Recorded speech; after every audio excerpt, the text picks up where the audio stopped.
Hello, my name is Dave March, the Spy Guy, and welcome to the show, such as it is.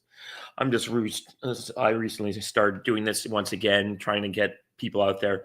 We did a couple of streams yesterday with some friends of mine, Wasserman and David S., who I finally got to meet in person, right? We've been talking for X on Spaces for over a year now, and we are finding the X platform, unfortunately, becoming nothing but echo chambers where people are just you're not able to have decent conversations there as much as we used to.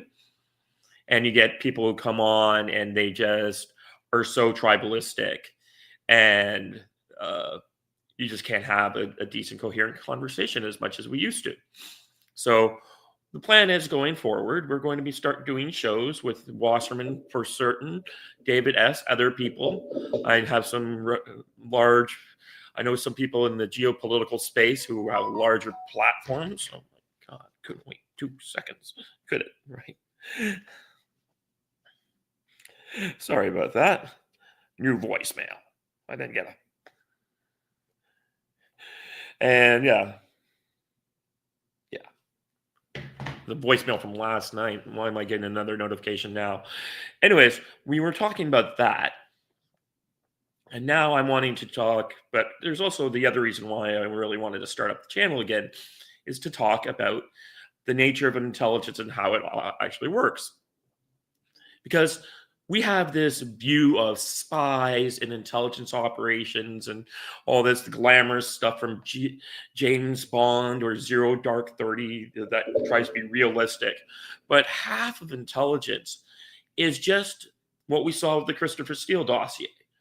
Made up, literally made up out of whole cloth by con artists and BS artists who are out there making stuff up to get money from other people. This is a thing.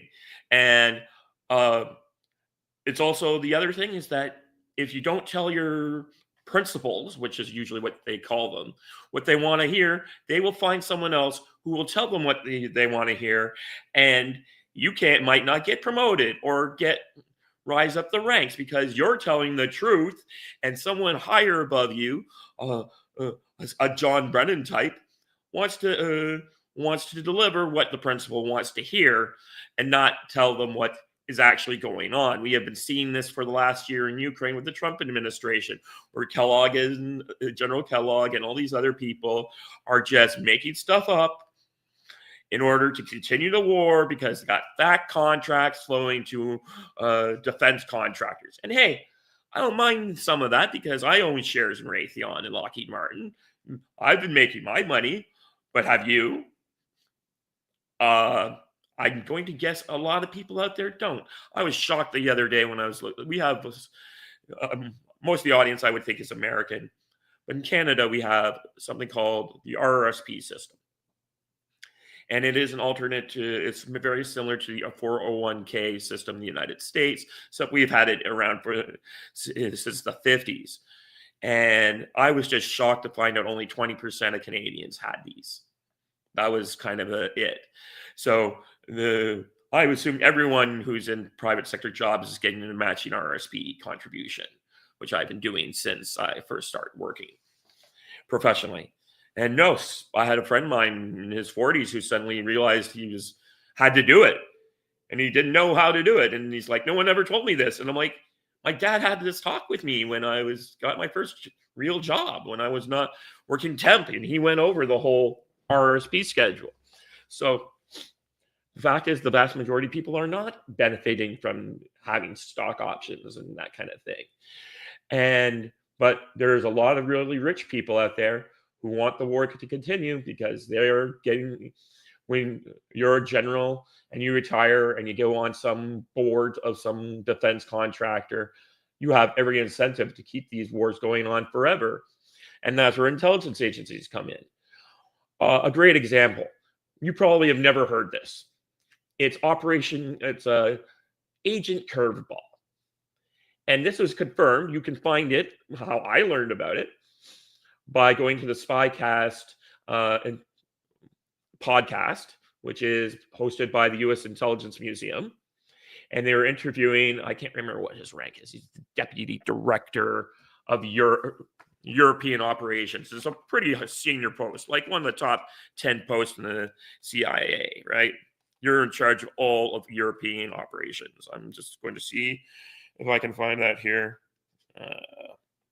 Yeah, you're like, what? Yeah, Director of Intelligence. Anyways, I'll get into that in a bit. But that is so Agent Curveball is, remember when Colin Powell went to the UN? Or for new people, you can go watch this. And Colin Powell brought out all these big pictures of the supposed Saddam Hussein biolabs. And these are artistic renderings based on statements from a bunch of defectors. It was one guy who was in Germany, who the Germans refused to give to the CIA because they had their special source, and they were telling the CIA what he was telling them. So the entire the casus belli for war you got the Secretary of State of the United States of America in front of the United Nations General Assembly with pictures designed by CIA artists off the contents of one guy that they had never even interviewed till after the war started. Think about that.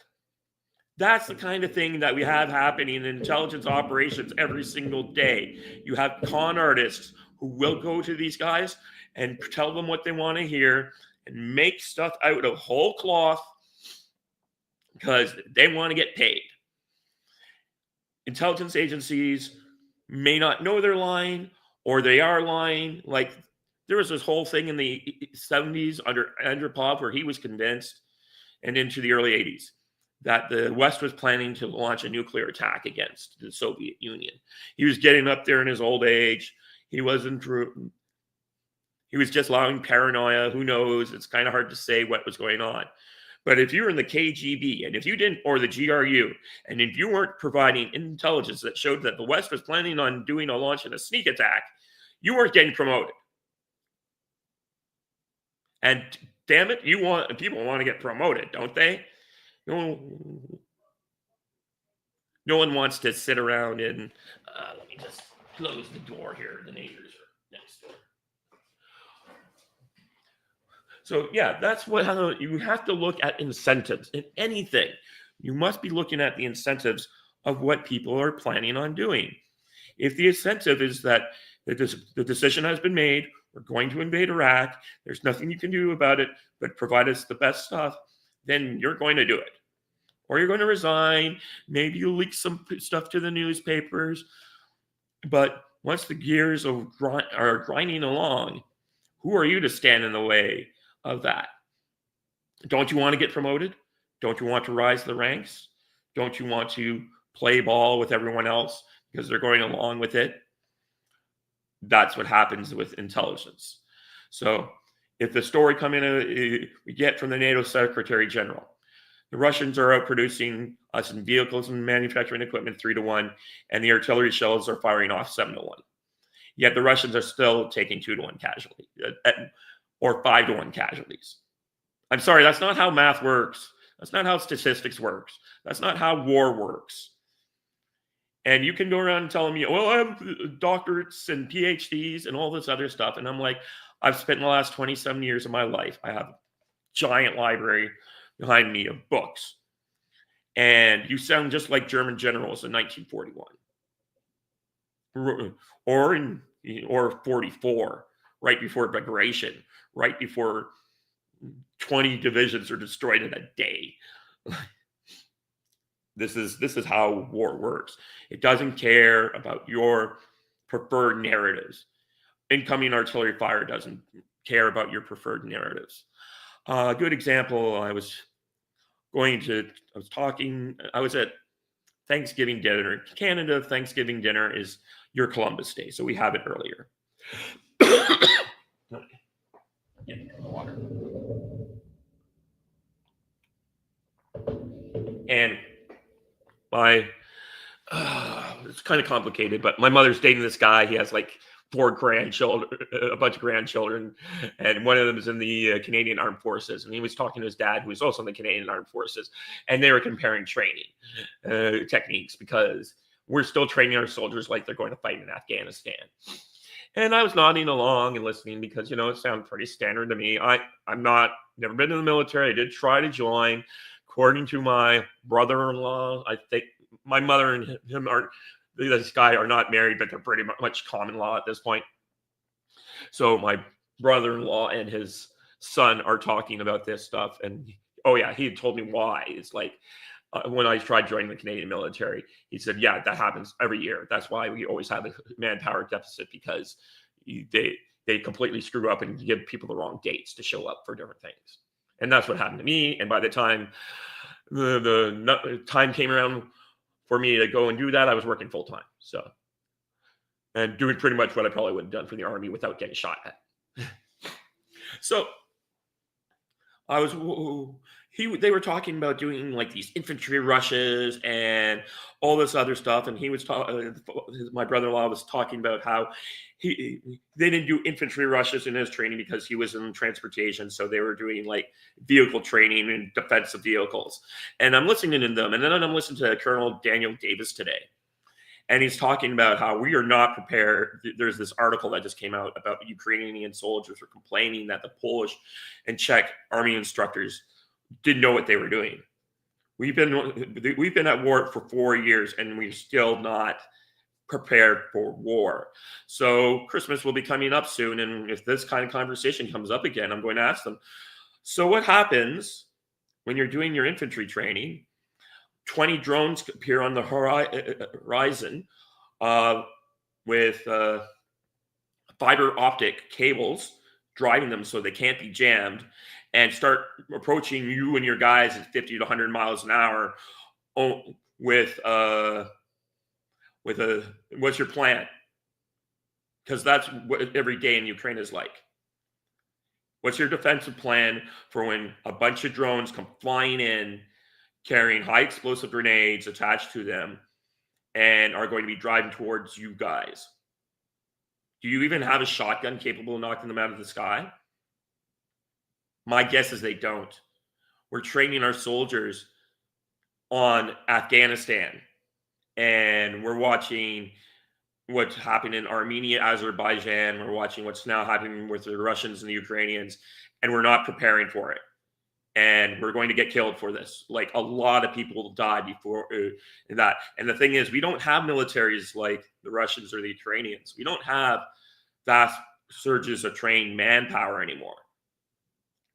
That's a thing of the past. We have very highly professional, small forces. And I've argued with this with people, and they just don't believe me when I say it. And I'm like, you guys, we're not preparing for this. And if you try, like, one guy's like, oh yeah, we'll be bringing all this stuff in. I'm like, with what? He's like, with our merchant marine ships. I'm like, you mothballed 27 of them last year. And he's like, no, we didn't. I'm like, yes, you did. I read it on X. Like, this is what's happening, and we're not preparing for it. So I wanted to talk to you guys about some these two books that I read when I was first got as a kid. So there used to be, I did a review on it a couple times. Oh. Hello, who's in the chat? Yeah, no, well, Russia is learned up, but yeah, they are, both sides are pretty much doing it. So Russia's, my understanding is the Russians have, Anton, all the Russians have shotguns at least now. I've seen some of the videos of them driving around with Patrick Lancaster, and they're all on their trikes moving up, and then it's just like an artillery round. They fire off like 3 artillery rounds, and then they move the gun. So now he doesn't usually get near to drone range combat, but you do see all these wires hanging over all these places and all the plans of defenses. Oh, yeah. You're from Moscow. Okay. But yeah, I do see, it does seem people are doing stuff about it, but I'm like, you guys are way better than any of us are doing it. Anyways, I was going to talk about something that I read. I used to own a whole lot of this role-playing game called Top Secret SI. Now, I never got to really play it. I ended up selling most of it off a couple months ago. Got a decent haul for it. But I kept 2 of the books. And the 2 books I kept are one's written by a guy named John Prados. The first one here is Covert Operation Sourcebook. And this is the second one, Covert Operation Sourcebook 2. Now, the green screen makes it hard to see. And what is interesting about these ones, John Prados is an intelligence historian. Yeah, well, that's the nature of war. Is that a lot of soldiers are just numbers. I was watching a video on one of the Canadian Corps commanders from World War II last night, and sadly it was made with AI, so they kept screwing up his name. It was pretty bad. I'm like, dude, just do your own narration. Well, why do you have to do the AI do it? And it was this general was considered one of the Canadian Corps commander was considered by the Germans to be the most effective Corps commander and later Army commander because he had the same ruthless efficiency that they liked in their commanders. And he was an innovative outside the box thinker. And then people said, sometimes you would have to sacrifice a battalion to save a division. And I'm like, well, yeah, that's obvious. It's war. That's the problem. So that was an interesting video. So what happens is with this one, John Prados is an intelligence historian and military historian. He's written a lot more than I have. But for this game, he wrote 2 source books on how the actual intelligence agencies actually work.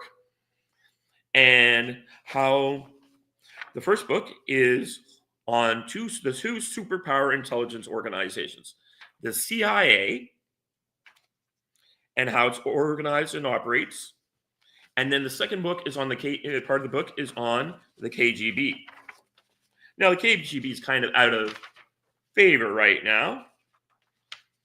The Community of State Security Organization is gone. It's been replaced by 2 new intelligence organizations that do that. The GRU is still around, of course. And he also has a bunch of espionage case files at the back, which we'll be covering in later episodes. So, and the second book, I think, is much more interesting because it covers a whole bunch of other organizations, many of which that are no longer around, but we'll also be talking about them as well.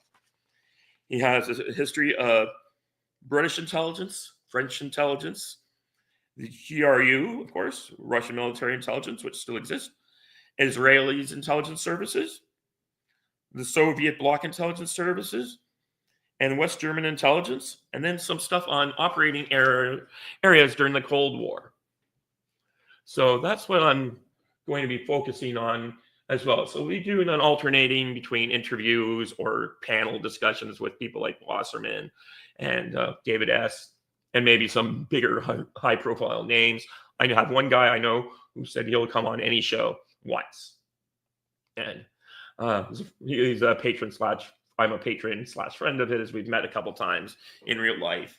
And that's Tom Luongo. He's kind of big. So what would be great from him is when he does it. And I just don't know if I want to do it right away. But he'll spread it all over social media and give some views to this channel. I just want to have some content here before I do that with him. I want to make sure that people can go back and watch the old videos if they're interested in that kind of thing. So, take another drink.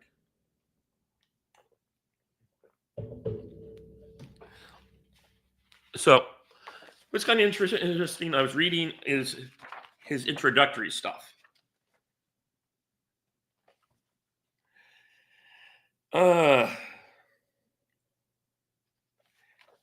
What kind of book is this? Game supplement is this?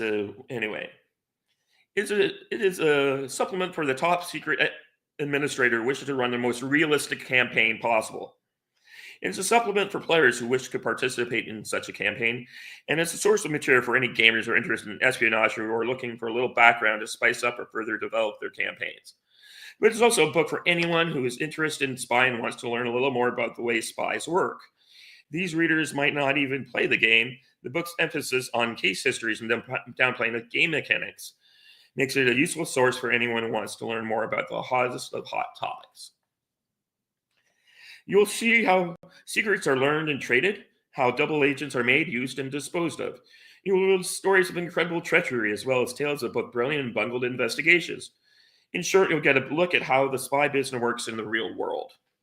We think you'll find that the reality of espionage is quite different from the stories you see in movies or read about in spy thrillers, where the spy's business in fiction is generally shown as a dramatic collage of fast-paced exchanges of information, chases, and gun battles. You'll see that reality is much more likely to include nerve-straining patience over long periods of surveillance, a nitpicking need to sift through mountains of information in search of a single vital fact, and more often than not, spies that come along peacefully when they are finally arrested.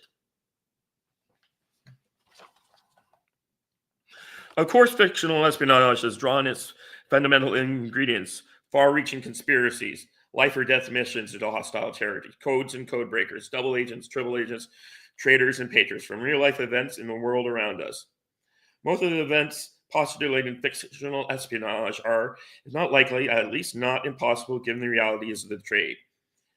But the authors and inventors of fictionalized espionage tales, whether in film, novel, or TV, have added an element of drama that is necessary to the success of any fictionalized tale of adventure. Drama is achieved through the timing of events, the conflicts between characters, which often translate into blazing gun battles or squealing chases, without which a typical fictional spy story would be incomplete, and quite often through the exaggeration of the virtue of the main characters and the evilness of the main characters' opponents. In order to cast these tales in an appropriate light, John Prentice begins his book with examining the two most powerful, one most powerful, the other one's no more. It's a different agency, as I explained, the two agencies. No, coincidentally, this conflict between the Cold War created spy thrillers for the consumption of their avid readership or viewership. What was that name of that show about, since you're in Russia, Anton? What was the name of that show about that was in the 70s where the Soviet Union basically shut down and the crime went to zero because even the criminals were watching the drama about I'm trying to remember it. It's a show about like a secret agent and a plot to stop the Nazis from aligning with the West. You might be too young to remember that show, but that's a great thing to hear about that. Yes, even in other countries, they have had their own spy stories that we seldom talk about. You have everyone has their own James Bonds. That's actually interesting. I wrote an article a long time ago about a group called the Red Orchestra, who were Soviet agents. Maybe? Yeah. Anyways, it was this very interesting. It was called the Red Orchestra. And they were Soviet agents that were based in France and spying on the French, naturally. And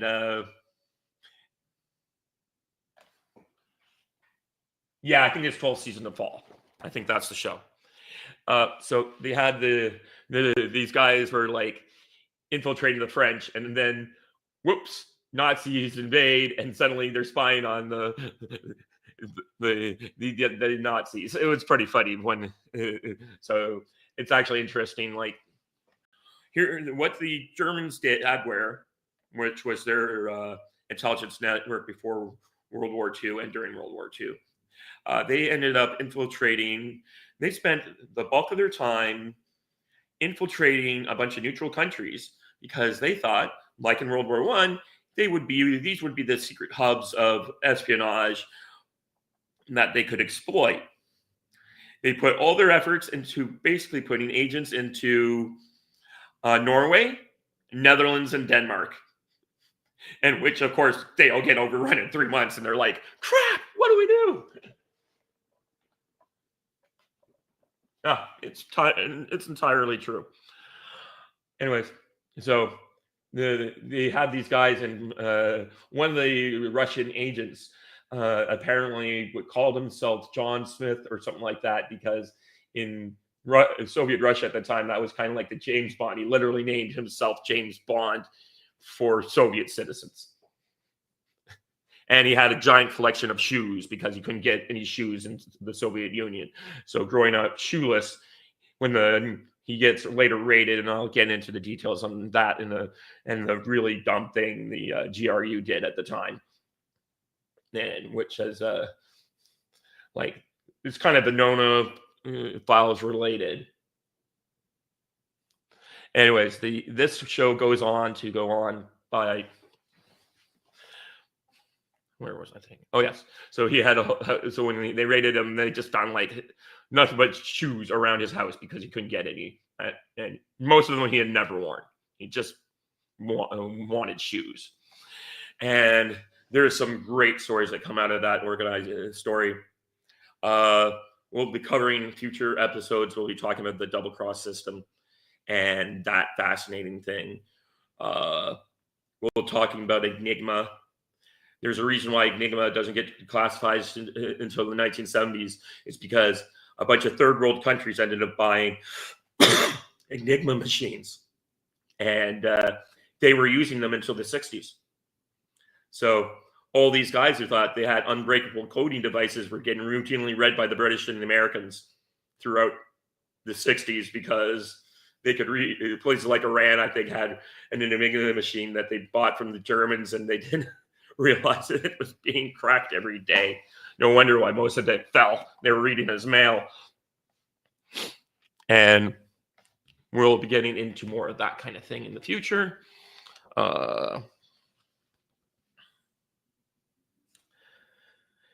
The secret agent, back to the secret agent. And I'll be covering all sorts of subjects because we have situations like the SOE were kept paradropping into the Netherlands because they had resistance networks there, and they kept it was never getting to their sources. We're never getting the material or the weapons or the supplies that they were shipping. And so they bring in an expert to come in, and they're like, yeah, so we were wondering why these things are, what's the problem here? And he listens to the signals traffic and of all the telegram machines and says, oh, well, all your agents are compromised. And the guy's like, what do you mean? They keep coming back perfect every time. And the guy's like, yeah, only the Germans are that efficient to do it exactly right, the same way every single time. Because most operators of the telegram machines would come up with like little things, handles or twitches or things like, but to have them come back perfectly every time was a sign of the Germans. And for some reason they said, thank you for the audit, and kept doing it anyways. And that's what you get when you deal with these intelligence agencies. It probably would, I'm going to guess that the guy who ordered the audit didn't want to tell his superiors that they lost the network. And it was better for him to keep his political masters happy by telling them everything was fine when it wasn't. And all those guys who ended up working for the Germans, sending back things, were later shot because the Germans were retreating. And, it's nice you cooperated for 3 or 4 years, but, we can't take you with us. Now it's me talking for about 30 minutes unprompted. So let me get back to talking about modern intelligence. Yes. So it goes on here for a bit about like the James Bond archetype. But now he's going to talk about what real life intelligence agencies are like. The real life agent, on the other hand, is likely to be not very different from you or me. The pages of this book are full of people with petty frustrations, anxieties, and flaws. The agents who perform their jobs effectively and those who crack under the strain are not supermen or superwomen. They might be a little more intelligent and physically fit than the average person, and they will certainly have received training in many areas. Some of these areas might include combat, but the real secret agent is not a walking SWAT team. chances are that his area of personal expertise could be in academics, such as foreign language, political science, or law. Instead of a list of weapons proficiencies, that's something that happens in game. If you know what D&D is like, everyone has weapon proficiencies. Weapon skills is what they are. The great majority of real-life secret agents spend their time thinking, analyzing, collating, translating, and reporting to someone else. The agents likely have a specialty, perhaps in a very narrow field, and his or her activities are almost exclusively tied to that specialty. If a problem moves out of an agent's area of specialization, it is likely to be turned over to another agent. While many, probably most, real spies are brave, the dramatic suicide mission is almost exclusively the province of fiction. Any of the very few historical missions that might fall into this category have most likely occurred during wartime. That is true. A real spy is likely to spend a great time on a cover occupation, probably in the extent of performing that occupation as a full-time job. This is something that was really interesting, how MI6 survived the interwar years between World War I and World War II. Originally, there was thought of creating some sort of big trust fund so that the intelligence operations would have this endowment and they would run off of that. But in the end, MI5 got cut down from like 1,000 agents to 13 in a tiny little office somewhere. And MI6 ended up being put in charge of passport control.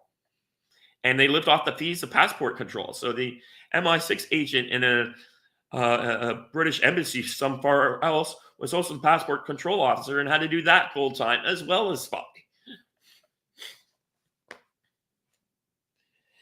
Common covers for these people include diplomatic posts, military assignments, or jobs as journalists or other professionals who might have legitimate reasons for traveling and having a meeting with people from other countries.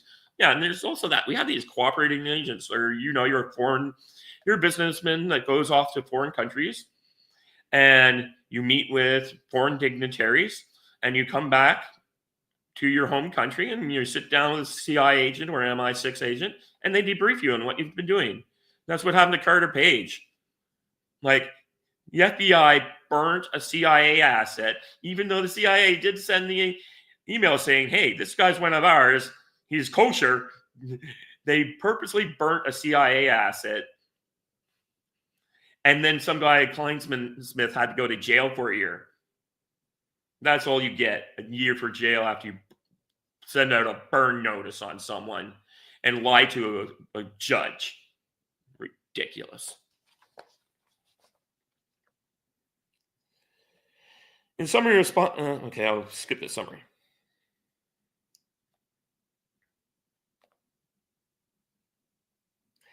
And in most comparisons between real life and fictional expedition, the real life adversary of a secret agent is considerably more mundane, even to the point of generally not being identified as a single individual. In particular, concepts of good versus evil are generally not involved in real life espionage.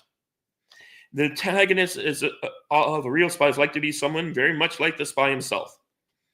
Agent usually regards his foe as another professional. There are occasional personal feuds developing between operatives on both sides of a dispute. In most instances, however, those feuds are considered harmful to professionalism and are discouraged. If an agent becomes motivated by personal hatred instead of professionalism, he would most likely be pulled from the case, as his attitude would be perceived as dangerous to himself and his compatriots.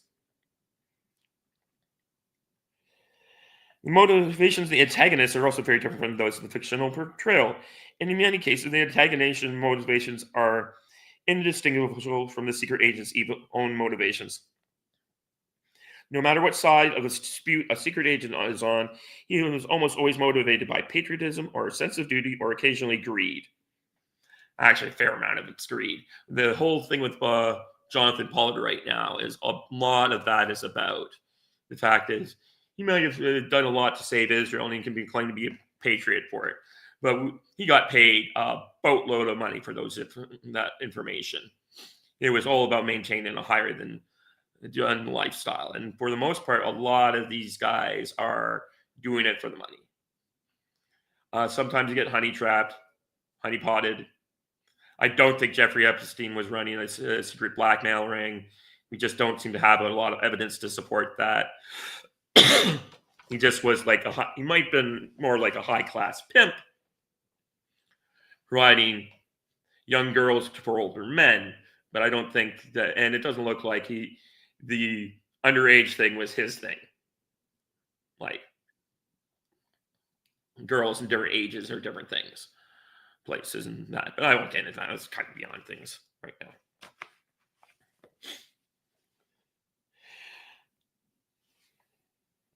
Okay, real spy agencies, almost without exception, are controlled by governments and serve as tools to further the government's aims. There's a few. There's like Stratfor that's out there, that kind of a private intelligence firm. And we've seen a lot more of that now since the 90s, where people have created their own private intelligence firms and then subcontract out to the government, because the government by law might not be able to do some of the stuff the private companies can do. And you want to create a private company so that you have some place to go when you leave public service with your skills.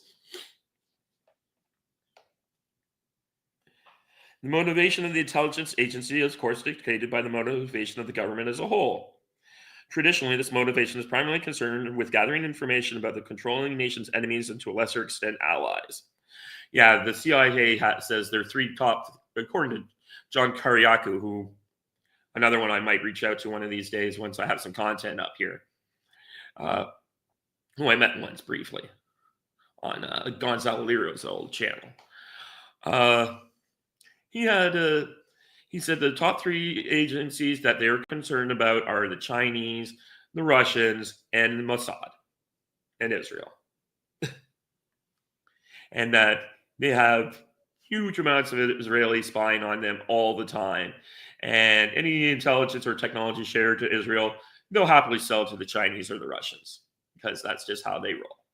And that's coming back to bite them in the butt, as we are currently seeing around the world, where, or at least in America. A friend of mine, Rich Barris, who I might invite on too. He's a pollster. He's got one of J.D. Vance's pollsters, as well as running the People's Pundit.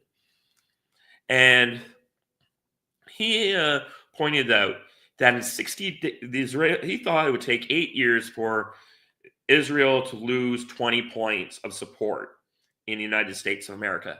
They did it in 60 days. This ridiculous, calling anyone who disagrees with you an anti-Semite. Anyone who criticizes Israel is an anti-Semite. Guys, that's how you lose people. The surest way to make someone racist against you is to keep calling them racist. No, I don't hate Jews. I try to marry one. Like, this is not a thing here. And she was way more resentful of Israel than I am even today. I am just mad at them because they've stolen the World War II Holocaust myth. 6 million Poles died in World War II. Now, half of those are Jews. But according to my estimate, it's around 32 million Slavs, Russians, Serbs, Poles were killed. Nearly 5.5 times as many Slavs as Jews. But you never hear about that out here in the West, do you? Only it's Holocaust, Holocaust, Holocaust. And now the Ukrainians have a whole load of more because, got lots of Ukrainians here. I often put it to the fact that the reason this is just my little speculation, but I think a lot of this has to do with these countries not having national myths that go back 1,000 years. Poland has a culture and has lasted thousands of years, and even under Russian occupation, they had a lot of rights to maintain their status. And the Soviets, even though it was pretty brutal, the population transfers into Silesia were not a nice thing to do. They happened, and I think Poland is better off for it. So all these people say you can't deport 20 million people. I'm like, oh, yes, you can. If you have the will, you can do things you might not think. A lot of things are more possible. I don't think anyone in America has that will right now, but I would not be surprised that you do get someone with that will one day who just says, okay, all these people are out of here. And we're putting you on trains and we're sending you back homes. And I know people, I've talked to some young American men, and they are planning, like, if it gets bad enough, they're going to go to some of these pro-Israeli Jews and they're going to say, America first. And if you don't like that, we'll put you on a plane to Israel. You got to pick a side. That's the direction of travel. It reminds me about reading a lot of times about what's going on, what was going leading up to the Afghan civil war and the Soviet occupation.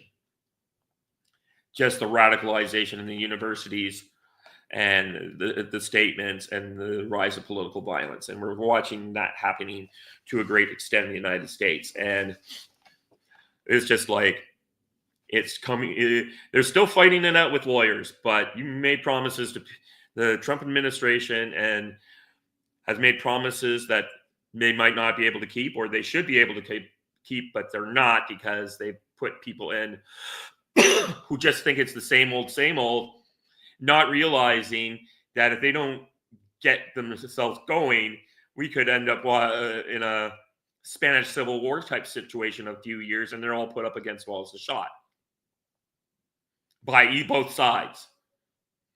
It's starting to look a lot like the French Revolution down in the United States in certain parts of the aspects of the culture and the talking points. And I was watching a show on the French Revolution, and they were talking about just the rise of conspiracy theories that started to happen in the lead up to Marie Antoinette's execution. They were saying all kinds of crazy things about her. And we're seeing similar things happening in the United States. And Trump really blew it when he called Epstein and that whole situation. So now, this book was written in '88. There's a lot more spy gadgets now than there was back then.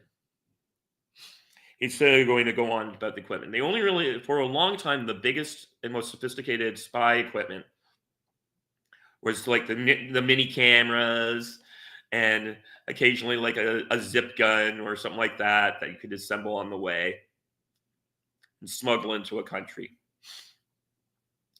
The James Bond, Mission Impossible mask technology, apparently that's been around for a long time, and they can make you look like someone else, and you won't recognize them, even with their voice and by gait.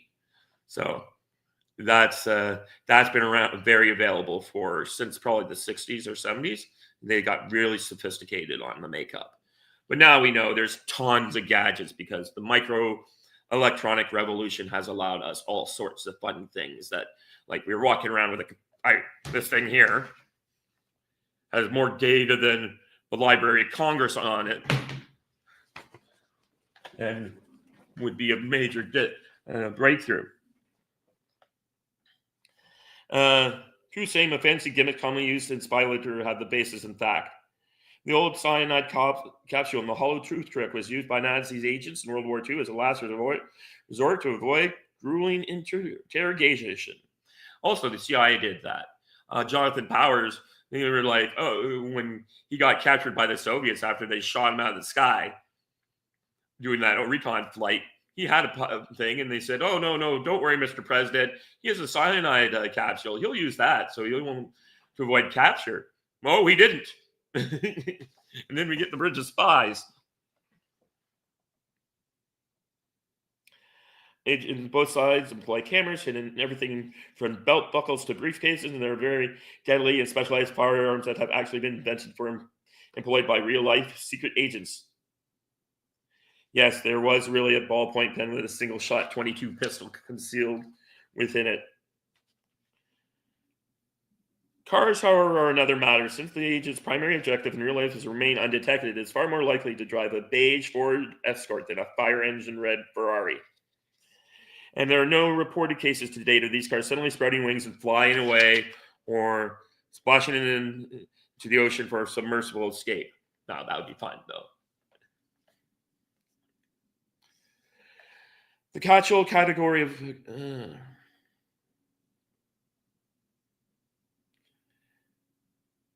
talking about surveillance. This surveillance takes on many forms: traffic analysis, the study of radio traffic without even necessarily understanding the context of the messages, is a valuable means of learning about the activities and areas of interest of the adversary. Yeah, this was they never broke the North Vietnamese codes in North Vietnam, but they always knew to go on to how high alert for 3 days, because all the radios would go silent 3 days before any major operation. They ended all silence traffic. And also, on the other hand, you have the problem with Enigma. Like, it's all good to read the other guy's mail, but when you also have the fact that maybe the guy on the other side is lying, and not to you, but to his superiors. So what happened is that here's Churchill, 1941 or 42. I can't remember when Battle Axe exactly happens.